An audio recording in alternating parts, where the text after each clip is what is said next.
This is my audience.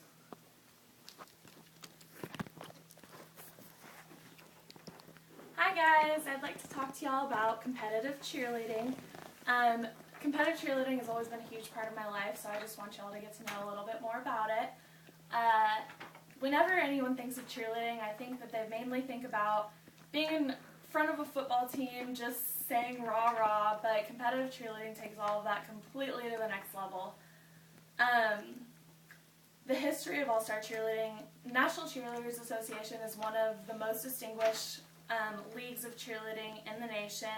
It was founded in 1948 by Lawrence Herky Herkimer, and they changed his name to Herky because Herky is one of the most popular jumps in cheerleading. Competitive cheerleading didn't begin really developing until the 1980s, but it has become a huge worldwide thing since then. Being an all-star cheerleader is a year-long activity. The competitive season is from around October until the middle of the spring, but when you're not in competition season, you still practice 2 to 3 times a week, perfecting tumbling skills, stunts, and just trying to get better as a cheerleader for the next season so you can maybe move up a level or just get new skills.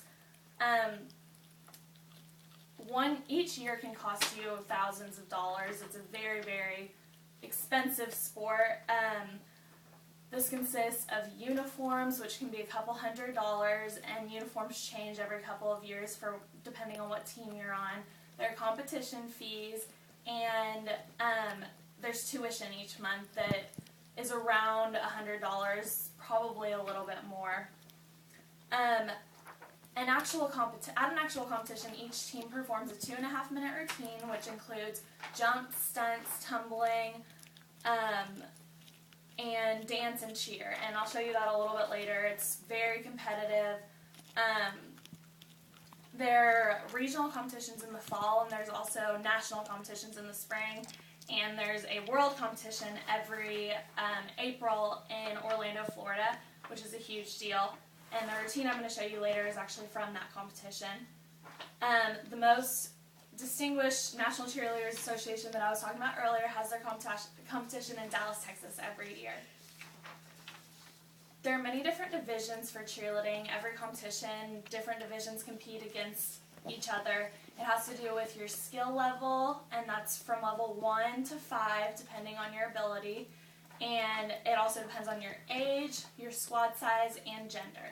So there are many different divisions, as you can tell. There are also legalities in each division, so if you perform a skill that is too difficult for your particular level, then you could be disqualified in the competition. Right now I'm going to go ahead and show you this routine. It's a team called Top Gun at their world competition last year. They are a large unlimited co-ed squad, and they're one of the best teams in the world. So every routine has a music mix. They start out with, they're doing what's called standing tumbling. You can see it's very difficult. The routine's very fast paced, so you can tell you have to be very athletic to be able to do this kind of thing. They do jumps, usually that end in a sort of tumbling. These are some of their stunts, which you can tell are very difficult. They mostly have one guy holding up a girl above his head, and you see they do a bunch of different ones. They have transitions between each different part of their routine to make it flow better. And I'm going to move forward a little bit here. There are a few more stunts here, and then they're starting with their tumbling section right now, which is where everyone does all the tumbling skills that they've been learning throughout the year. You can see this is just extremely difficult, and these athletes work very hard to be able to do this. This keeps going for a little bit, and then you get to these are more stunts. Those are called basket tosses. They're a type of stunt. And this is moving into the pyramid, which is a type of stunt where they have to connect in the middle.